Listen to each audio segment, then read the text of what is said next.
Ligeia, por Edgar Allan Poe. Y allí dentro está la voluntad que no muere. ¿Quién conoce los misterios de la voluntad y su fuerza? Pues Dios no es sino una gran voluntad que penetra las cosas todas por obra de su intensidad. El hambre no se doblega a los ángeles, ni cede por entero a la muerte, como no sea por la flaqueza de su débil voluntad.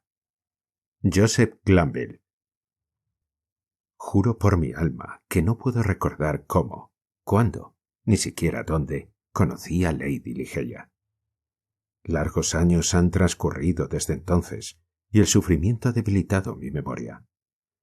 O quizá no puedo rememorar ahora aquellas cosas porque, a decir verdad, el carácter de mi amada, su raro saber, su belleza singular y, sin embargo, plácida, y la penetrante y cautivadora elocuencia de su voz profunda y musical, se abrieron camino en mi corazón con pasos tan constantes, tan cautelosos, que me pasaron inadvertidos e ignorados.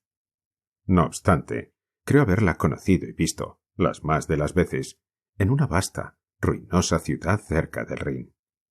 Seguramente le oí hablar de su familia. No cabe duda de que su estirpe era remota.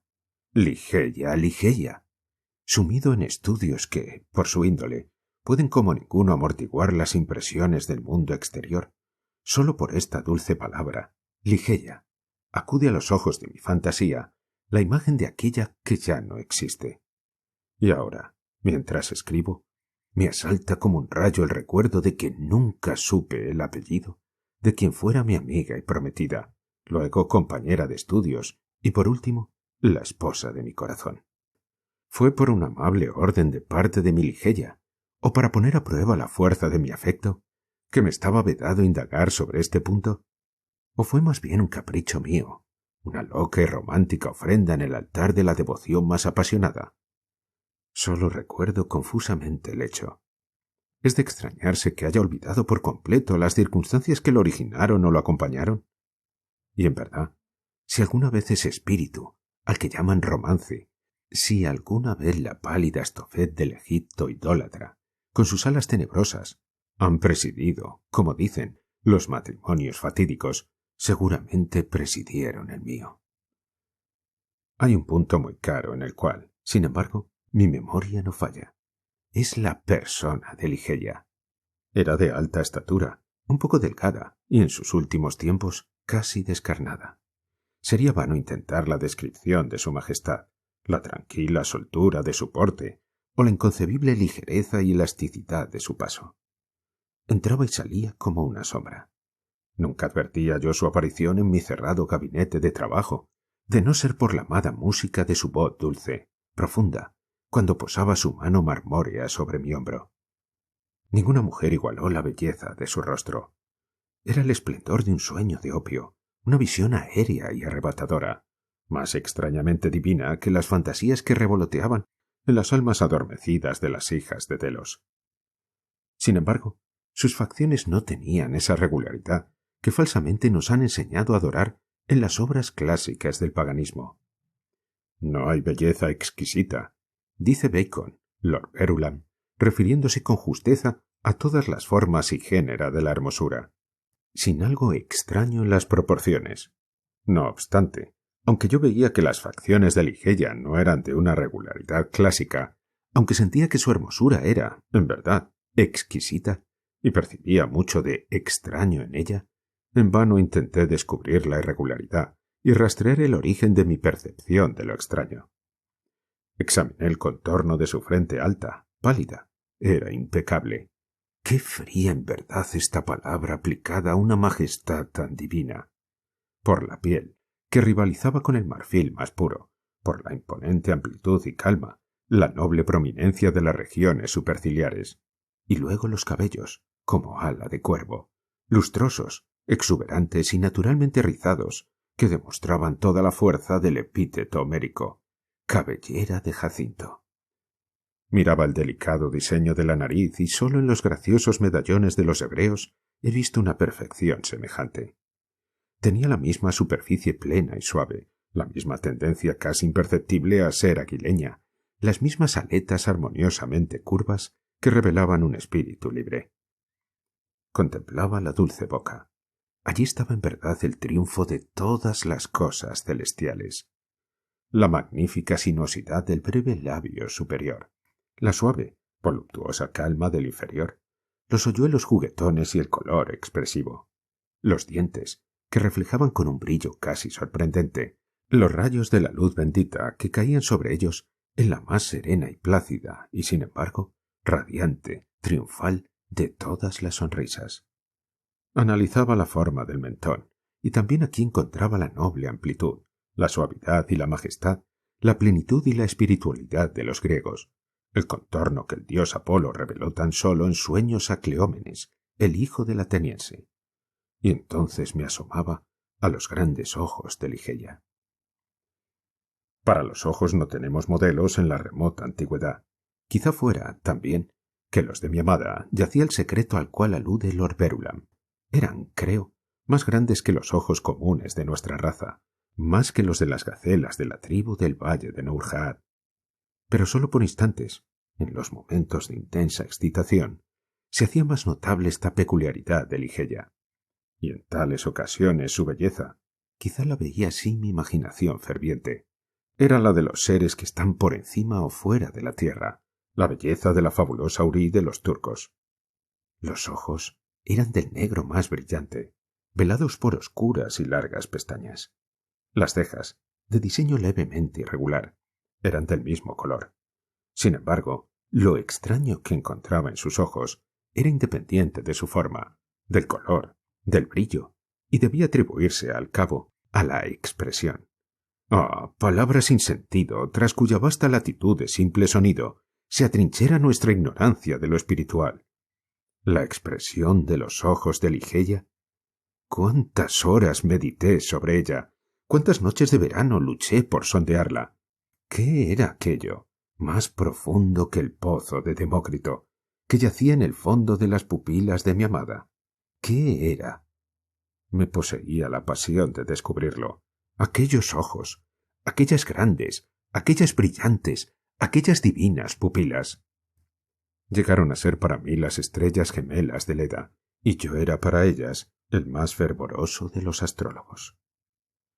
No hay, entre las muchas anomalías incomprensibles de la ciencia psicológica, punto más atrayente, más excitante que el hecho, nunca creo mencionado por las escuelas, de que nuestros intentos por traer a la memoria algo largo tiempo olvidado, con frecuencia llegamos a encontrarnos al borde mismo del recuerdo, sin poder, al fin, hacerlo.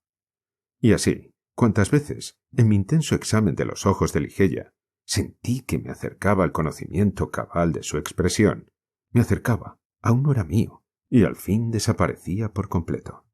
Y, extraño, el más extraño de los misterios, encontraba en los objetos más comunes del universo un círculo de analogías con esa expresión. Quiero decir que, después del periodo en que la belleza de Ligeia penetró en mi espíritu, donde moraba como en un altar, yo extraía de muchos objetos del mundo material un sentimiento semejante al que provocaban, dentro de mí, sus grandes y luminosas pupilas. Pero no por ello puedo definir mejor ese sentimiento, ni analizarlo, ni siquiera percibirlo con calma. Lo he reconocido a veces, repito, en una viña que crecía rápidamente, en la contemplación de una falena, de una mariposa, de una crisálida, de un veloz curso de agua. Lo he sentido en el océano, en la caída de un meteoro. Lo he sentido en la mirada de gentes muy viejas. Y hay una o dos estrellas en el cielo, especialmente una, de sexta magnitud, doble y cambiante, que puede verse cerca de la gran estrella de Lira, que, miradas con el telescopio, me han inspirado el mismo sentimiento. Me ha colmado al escuchar ciertos sones de instrumentos de cuerda, y no pocas veces al leer pasajes de determinados libros. Entre innumerables ejemplos, recuerdo bien algo de un volumen de Joseph Glanville, que, quizás simplemente por lo insólito, quién sabe, nunca ha dejado de inspirarme ese sentimiento. Y allí, dentro está la voluntad que no muere. ¿Quién conoce los misterios de la voluntad y su fuerza? Pues Dios no es sino una gran voluntad que penetra las cosas todas por obra de su intensidad. El hombre no se doblega a los ángeles, ni cede por entero a la muerte, como no sea por la flaqueza de su débil voluntad. Los años transcurridos y las reflexiones consiguientes me han permitido rastrear cierta remota conexión entre este pasaje del moralista inglés y un aspecto del carácter de Ligeia. La intensidad de pensamiento, de acción, de palabra, era posiblemente en ella un resultado, o por lo menos un índice, de esa gigantesca voluntad que durante nuestras largas relaciones no dejó de dar otras pruebas más numerosas y evidentes de su existencia. De todas las mujeres que jamás he conocido, la exteriormente tranquila, la siempre plácida Ligeia, era presa con más violencia que nadie de los tumultuosos buitres de la dura pasión. Y no podía yo medir esa pasión como no fuese por el milagroso dilatarse de los ojos que me deleitaban y aterraban al mismo tiempo, por la melodía casi mágica, la modulación, la claridad y la placidez de su voz tan profunda, y por la salvaje energía, doblemente efectiva, por contraste con su manera de pronunciarlas, con que profería habitualmente sus extrañas palabras. He hablado del saber de Ligeia. Era inmenso, como nunca lo hallé en una mujer. Su conocimiento de las lenguas clásicas era profundo, y en la medida de mis nociones sobre los modernos dialectos de Europa, nunca la descubría falta. A decir verdad, en cualquier tema de la alabada erudición académica, admirada simplemente por abstrusa, ¿descubrí alguna vez a Ligeia en falta? ¿De qué modo singular y penetrante este punto de la naturaleza de mi esposa atrajo, tan solo en el último periodo, mi atención? Dije que sus conocimientos eran tales que jamás los hallé en otra mujer, pero ¿dónde está el hombre que ha cruzado, y con éxito, toda la amplia extensión de las ciencias morales, físicas y metafísicas? No vi entonces lo que ahora advierto claramente, que las adquisiciones de Ligeia eran gigantescas, eran asombrosas. Sin embargo, tenía suficiente conciencia de su infinita superioridad para someterme con infantil confianza a su guía en el caótico mundo de la investigación metafísica, a la cual me entregué activamente durante los primeros años de nuestro matrimonio. Con qué amplio sentimiento de triunfo, con qué vivo deleite, con qué etérea esperanza sentía yo cuando ella se entregaba conmigo a estudios poco frecuentes, poco conocidos. Esa deliciosa perspectiva que se agrandaba en lenta gradación ante mí, por cuya larga y magnífica senda no hollada podía al fin alcanzar la meta de una sabiduría demasiado premiosa, demasiado divina para no ser prohibida. Así, con qué punzante dolor habré visto, después de algunos años, emprender vuelo a mis bien fundadas esperanzas y desaparecer. Sin Ligeia era yo un niño a tientas en la oscuridad. Solo su presencia, sus lecturas, podían arrojar vívida luz sobre los muchos misterios del trascendentalismo en los cuales vivimos inmersos. Privadas del radiante brillo de sus ojos, esas páginas, leves y doradas, tornáronse más opacas que el plomo saturnino. Y aquellos ojos brillaron cada vez con menos frecuencia sobre las páginas que yo escrutaba. Ligeia cayó enferma. Los extraños ojos brillaron con un fulgor demasiado magnífico. Los pálidos dedos adquirieron la transparencia cerúlea de la tumba, y las venas azules de su alta frente latieron impetuosamente en las alternativas de la más ligera emoción. Vi que iba a morir, y luché desesperadamente en espíritu con el torvo Azrael. Y las luchas de la apasionada esposa eran, para mi asombro, aún más enérgicas que las mías. Muchos rasgos de su aducto carácter me habían convencido de que para ella la muerte llegaría sin sus terrores, pero no fue así. Las palabras son impotentes para dar una idea de la fiera resistencia que opuso a la sombra. Gemí de angustia ante el lamentable espectáculo. Yo hubiera querido calmar, hubiera querido razonar, pero en la intensidad de su salvaje deseo de vivir, solo vivir, el consuelo y la razón eran el colmo de la locura. Sin embargo, hasta el último momento, en las convulsiones más violentas de su espíritu indómito, no se conmovió la placidez exterior de su actitud. Su voz se tornó más suave, más profunda, pero yo no quería demorarme en el extraño significado de las palabras pronunciadas con calma. Mi mente vacilaba al escuchar fascinada una melodía sobrehumana, conjeturas y aspiraciones que la humanidad, no había conocido hasta entonces. De su amor no podía dudar, y me era fácil comprender que, en un pecho como el suyo, el amor no reinaba como una pasión ordinaria. Pero solo en la muerte me di toda la fuerza de su afecto. Durante largas horas, reteniendo mi mano, desplegaba entre mí los excesos de un corazón cuya devoción, más que apasionada, llegaba a la idolatría. ¿Cómo había merecido yo la bendición de semejantes confesiones? ¿Cómo había merecido la condena de que mi amada me fuese arrebatada en el momento en que me las hacía? Pero no puedo soportar el extenderme sobre este punto. Solo diré que en el abandono, más que femenino de Ligeia al amor, ay, inmerecido, otorgado sin ser yo digno, reconocí el principio de su ansioso, de su ardiente deseo de vida, esa vida que huía ahora tan velozmente. Soy incapaz de describir, no tengo palabras para expresar esa ansia salvaje, esa vehemente vehemencia de vivir, solo vivir. La medianoche en que murió, me llamó perentoriamente a su lado, pidiéndome que repitiera ciertos versos que había compuesto pocos días antes. La obedecí. Helos aquí. Vedla. Es noche de gala en los últimos años solitarios. La multitud de ángeles alados, con sus velos, en lágrimas bañados, son público de un teatro que contempla un drama de esperanzas y temores, mientras toca la orquesta, indefinida, la música sin fin de las esferas. Imágenes del Dios que está en lo alto, allí los mimos grullen y mascullan, corren aquí y allá, y los apremian vastas cosas informes, que el escenario alteran de continuo, vertiendo de sus alas desplegadas un invisible largo sufrimiento. Este múltiple drama ya jamás será olvidado, con su fantasma siempre perseguido por una multitud que no lo alcanza, en un círculo siempre de retorno al lugar primitivo, y mucho de locura, y más pecado, y más horror, el alma de la intriga. Ah, ved, entre los mimos en tumulto una forma reptante se insinúa. Roja como la sangre se retuerce en la escena desnuda. Se retuerce y retuerce. Ven tormentos, los mimos son su presa, y sus fauces destilan sangre humana, y los ángeles lloran.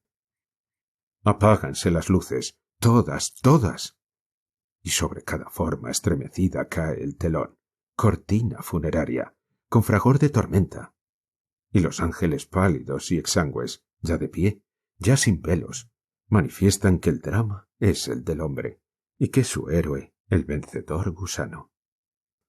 ¡Oh, Dios! Gritó casi Ligeia, incorporándose de un salto y tendiendo sus brazos al cielo con un movimiento espasmódico al terminar yo estos versos. ¡Oh, Dios! ¡Oh, Padre celestial!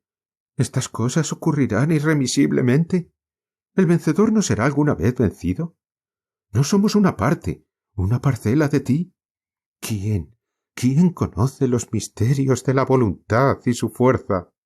El hambre no se doblega a los ángeles, ni cede por entero a la muerte, como no sea por la flaqueza de su débil voluntad. Y entonces, como agotada por la emoción, dejó caer los blancos brazos y volvió solemnemente a su lecho de muerte. Y mientras lanzaba los últimos suspiros, mezclado con ellos, brotó un suave murmullo de sus labios. Acerqué mi oído y distinguí de nuevo las palabras finales del pasaje de Glanville. El hombre no se doblega a los ángeles, ni cede por entero a la muerte, como no sea por la flaqueza de su débil voluntad. Murió. Y yo, deshecho, pulverizado por el dolor, no pude soportar más la solitaria desolación de mi morada y la sombría y ruinosa ciudad a orillas del Rin. No me faltaba lo que el mundo llama fortuna. Ligeia me había legado más, mucho más, de lo que por lo común cae en suerte a los mortales. Entonces, después de unos meses de vagabundeo tedioso, sin rumbo, adquirí y reparé en parte una abadía cuyo nombre no diré, en una de las más incultas y menos frecuentadas regiones de la hermosa Inglaterra. La sombría y triste vastedad del edificio, el aspecto casi salvaje del dominio, los numerosos recuerdos melancólicos y venerables vinculados con ambos, tenían mucho en común con los sentimientos de abandono total que me habían conducido a esa remota y huraña región del país. Sin embargo, aunque el exterior de la abadía, ruinoso, invadido de musgo, sufrió pocos cambios, me dediqué con infantil perversidad, y quizá con la débil esperanza de aliviar mis penas, a desplegar en su interior magnificencias más que reales. Siempre, aun en la infancia, había sentido gusto por esas extravagancias, y entonces volvieron como una compensación del dolor. Ay, ahora sé cuánto de incipiente locura podía descubrirse en los suntuosos y fantásticos tapices, en las solemnes esculturas de Egipto, en las extrañas cornisas, en los moblajes, en los besánicos diseños de las alfombras de oro recamado. Me había convertido en un esclavo, preso de las redes del opio, y mis trabajos y mis planes cobraron el color de mis sueños. Pero no me detendré en el detalle de estos absurdos. Hablaré tan solo de ese aposento por siempre maldito, donde en un momento de enajenación conduje al altar, como sucesora de la inolvidable Ligeia, a Lady Rowena Trevanion de Tremaine, la de rubios cabellos y ojos azules. No hay una sola partícula de la arquitectura y la decoración de aquella cámara nupcial que no se presente ahora ante mis ojos.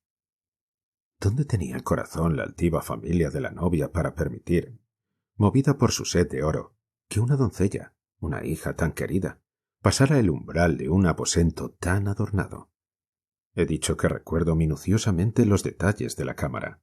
Yo, que tristemente olvido cosas de profunda importancia. Y sin embargo, no había orden, no había armonía en aquel lujo fantástico que se impusieran a mi memoria. La habitación estaba en una alta torrecilla de la abadía fortificada. Era de forma pentagonal y de vastas dimensiones. Ocupaba todo el lado sur del pentágono la única ventana, un inmenso cristal de Venecia de una sola pieza y de matiz plomizo, de suerte que los rayos del sol o de la luna, al atravesarlo, caían con brillo horrible sobre los objetos. En lo alto de la inmensa ventana se extendía el entejado de una añosa vid que trepaba por los macizos muros de la torre. El techo, de sombrío roble, era altísimo, abovedado y decorosamente decorado con los motivos más extraños, más grotescos, de un estilo semigótico, semidruídico. Del centro mismo de esa melancólica bóveda colgaba, de una sola cadena de oro de largos eslabones, un inmenso incensario del mismo metal, en estilo sarraceno, con múltiples perforaciones dispuestas de tal manera que a través de ellas, como dotadas de la vitalidad de una serpiente, veíanse las contorsiones continuas de llamas multicolores. Había algunas otomanas y candelabros de oro de forma oriental, y también el lecho nupcial, de modelo indio, bajo, esculpido en ébano macizo, con baldaquino como una colgadura fúnebre. En cada uno de los ángulos del aposento había un gigantesco sarcófago de granito negro, proveniente de las tumbas reales erigidas frente a Luxor, con sus antiguas tapas cubiertas de inmemoriales relieves. Pero en las colgaduras del aposento se hallaba, ¡ay!, la fantasía más importante. Los elevados muros, de gigantesca altura, al punto de ser desproporcionados, estaban cubiertos de arriba abajo, en vastos pliegues, por una pesada y espesa tapicería de un material semejante al de la alfombra del piso, la cubierta de las otomanas y el lecho de ébano, del baldaquino y de las suntuosas volutas de los cortinajes que velaban parcialmente la ventana. Este material era el más rico tejido de oro, cubierto íntegramente, con intervalos irregulares, por arabescos en realce, de un pie de diámetro, de un negro azabache. Pero estas figuras sólo participaban de la condición de arabescos cuando se las miraba desde un determinado ángulo. Por un procedimiento hoy común, que puede en verdad rastrearse en periodos muy remotos de la antigüedad, cambiaban de aspecto.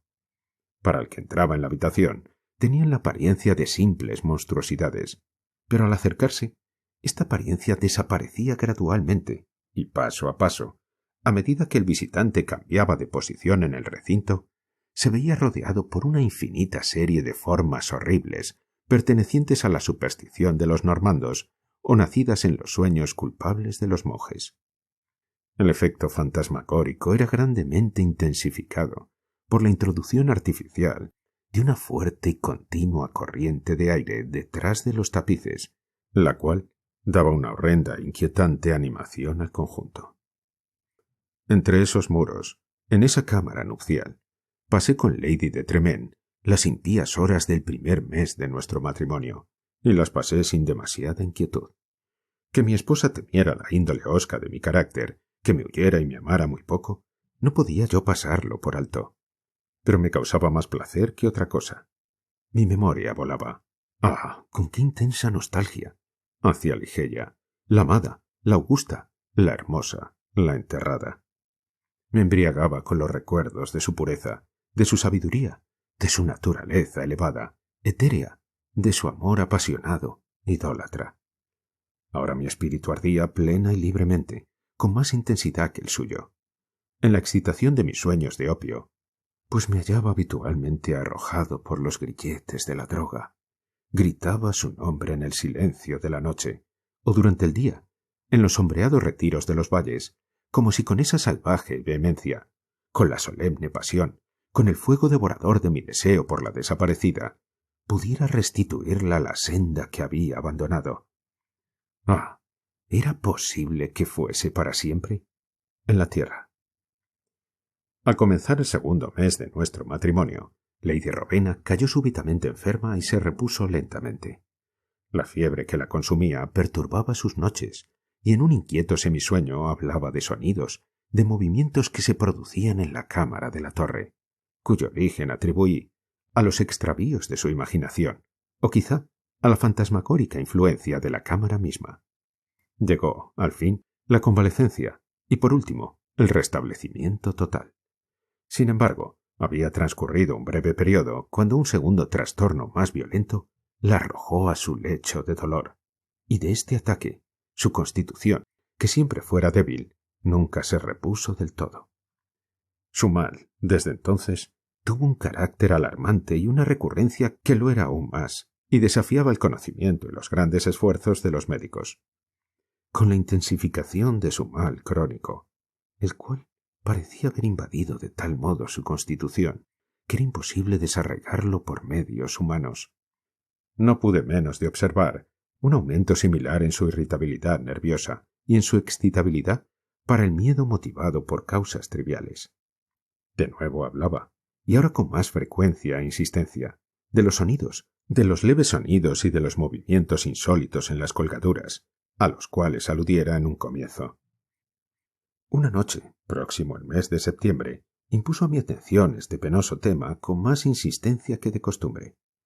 Acababa de despertar de un sueño inquieto y yo había estado observando, con un sentimiento en parte de ansiedad, en parte de vago terror, los gestos de su semblante descarnado. Me senté junto a su lecho de ébano, en una de las otomanas de la India. Se incorporó a medias y habló, con un susurro ansioso, bajo, de los sonidos que estaba oyendo y yo no podía oír, de los movimientos que estaba viendo y yo no podía percibir. El viento corría velozmente detrás de los tapices y quise mostrarle, cosa en la cual, debo decirlo, no creía yo del todo, que aquellos suspiros casi inarticulados y aquellas levísimas variaciones de las figuras de la pared eran tan solo los naturales efectos de la habitual corriente de aire. Pero la palidez mortal que se extendió por su rostro me probó que mis esfuerzos por tranquilizarla serían infructuosos. Pareció desvanecerse y no había criados a quien recurrir. Recordé el lugar donde había un frasco de vino ligero que le habían prescrito los médicos y crucé presuroso el aposento en su busca. Pero al llegar bajo la luz del incensario, dos circunstancias de índole sorprendente llamaron mi atención. Sentí que un objeto palpable, aunque invisible, rozaba levemente mi persona, y vi que en la alfombra dorada, en el centro mismo del rico esplendor que arrojaba el incensario, había una sombra leve, indefinida, de aspecto angélico, como cabe imaginar la sombra de una sombra. Pero yo estaba perturbado por la excitación de una inmoderada dosis de opio. Poco caso hice a estas cosas y no las mencioné a Rowena. Encontré el vino, crucé nuevamente la cámara y llené un vaso, que llevé a los labios de la desvanecida. Ya se había recobrado un tanto, sin embargo, y tomó el vaso en sus manos, mientras yo me dejaba caer en la otomana que tenía cerca, con los ojos fijos en su persona. Fue entonces cuando percibí claramente un paso suave en la alfombra, cerca del lecho, y un segundo después, mientras Rowena alzaba la copa de vino hasta sus labios, vi, o quizás soñé, que veía caer dentro del vaso, como surgida de un invisible surtidor en la atmósfera del aposento, 3 o 4 grandes gotas de fluido brillante, del color del rubí. Si yo lo vi, no ocurrió lo mismo con Rowena.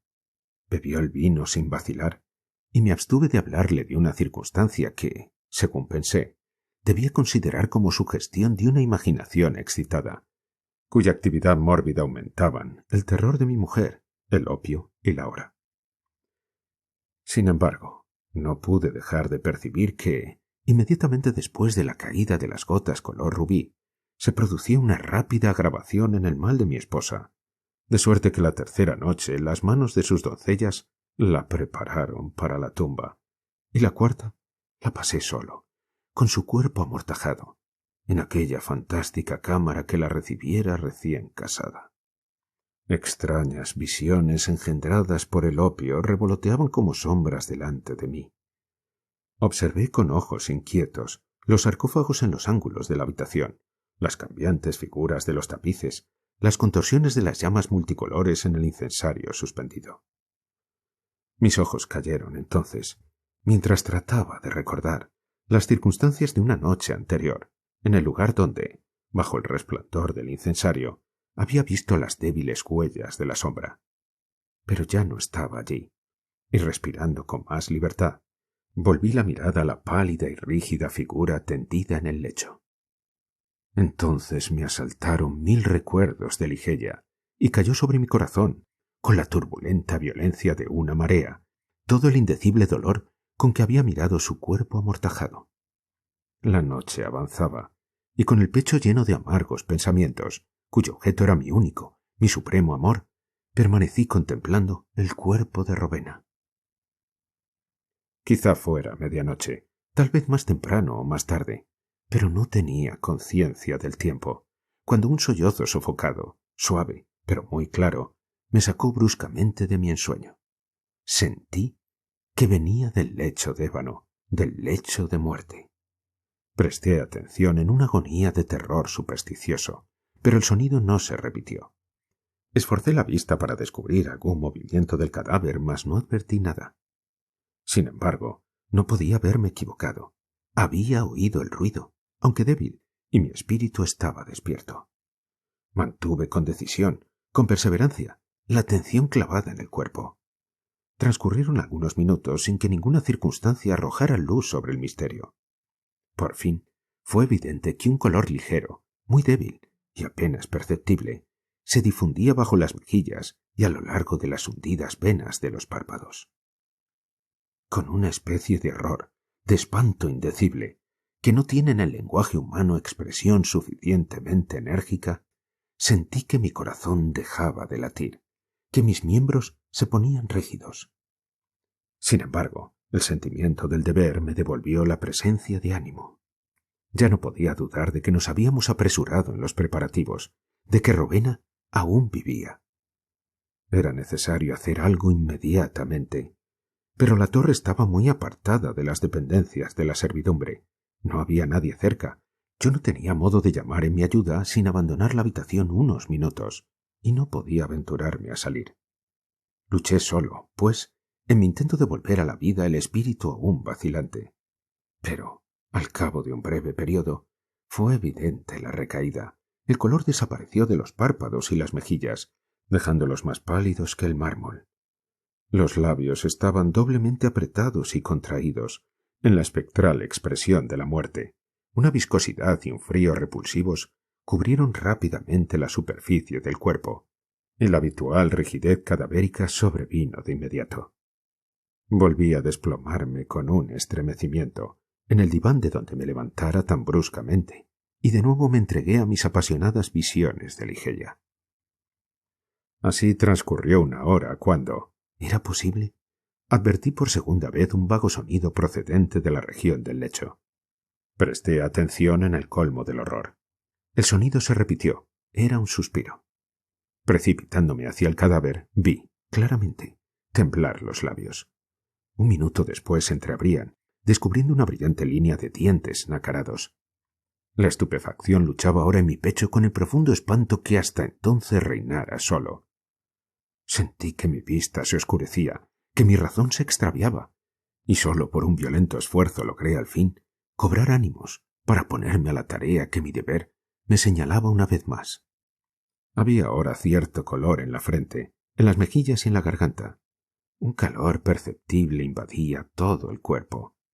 Ahora se sentía latir levemente el corazón. Mi esposa vivía, y con redoblado ardor me entregué a la tarea de resucitarla. Froté y friccioné las sienes y las manos, y utilicé todos los expedientes que la experiencia y no pocas lecturas médicas me aconsejaban. Pero en vano. De pronto, el color huyó, las pulsaciones cesaron, los labios recobraron la expresión de la muerte y un instante después, el cuerpo todo adquiría el frío de hielo, el color lívido, la intensa rigidez, el aspecto consumido y todas las horrendas características de quien ha sido, por muchos días, habitante de la tumba. Y de nuevo me sumí en las visiones de Ligeia, y de nuevo, ¿y quién ha de sorprenderse de que me estremezca al escribirlo? De nuevo llegó a mis oídos un sollozo ahogado que venía de la zona del lecho de ébano. Mas, ¿a qué detallar el inenarrable horror de aquella noche? ¿A qué detenerme a relatar cómo, hasta acercarse el momento del alba gris, se repitió este horrible drama de resurrección? Cómo cada espantosa recaída terminaba en una muerte más rígida y aparentemente más irremediable. Cómo cada agonía cobraba el aspecto de una lucha con algún enemigo invisible. Y cómo cada lucha era sucedida por no sé qué extraño cambio en el aspecto del cuerpo. Permitidme que me apresure a concluir. La mayor parte de la espantosa noche había transcurrido, y la que estuviera muerta se movió de nuevo ahora con más fuerza que antes, aunque despertase de una disolución más horrenda y más irreparable. Yo había cesado hacía rato de luchar o de moverme, y permanecía rígido sentado en la otomana, presa indefensa de un torbellino de violentas emociones, de todas las cuales el pavor era quizás la menos terrible, la menos devoradora. El cadáver, repito, se movía, y ahora con más fuerza que antes. Los colores de la vida cubrieron con inusitada energía el semblante. Los miembros se relajaron, y de no ser por los párpados aún apretados y por las vendas y paños que daban un aspecto sepulcral a la figura, podía haber soñado que Rowena había sacudido por completo las cadenas de la muerte. Pero si entonces no acepté del todo esta idea, por lo menos pude salir de dudas cuando, levantándose del lecho, a tientas, con débiles pasos, con los ojos cerrados y la manera peculiar de quien se ha extraviado en un sueño, aquel ser amortajado avanzó osadamente, palpablemente, hasta el centro del aposento. No temblé, no me moví, pues la multitud de ideas inexpresables vinculadas con el aire, la estatura, el porte de la figura, cruzaron velozmente por mi cerebro, paralizándome, convirtiéndome en fría piedra. No me moví, pero contemplé la aparición. Reinaba un loco desorden en mis pensamientos, un tumulto incontenible. ¿Podía ser, realmente, Rowena la figura que tenía delante? ¿Podía ser realmente Rowena, Lady Rowena Trevanion de Tremaine, la de los rubios cabellos y los ojos azules? ¿Por qué? ¿Por qué lo dudaba? El vendaje ceñía la boca, pero ¿podía no ser la boca de Lady de Tremaine? Y las mejillas, con rosas como en la plenitud de su vida. ¿Sí podían ser en verdad las hermosas mejillas de la viviente Lady Tremaine? Y el mentón, con sus hoyuelos, como cuando estaba sana, ¿podía no ser el suyo? Pero entonces, ¿había crecido en ella durante su enfermedad? ¿Qué inenarrable locura me invadió al pensarlo?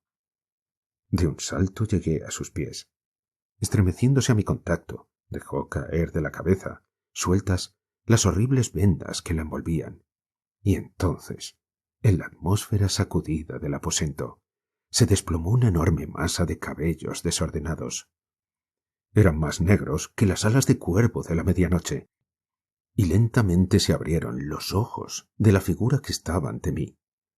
«En esto, por lo menos», grité, «nunca, nunca podré equivocarme. Estos son los grandes ojos, los ojos negros, los extraños ojos de mi perdido amor, los de Lady Ligeia.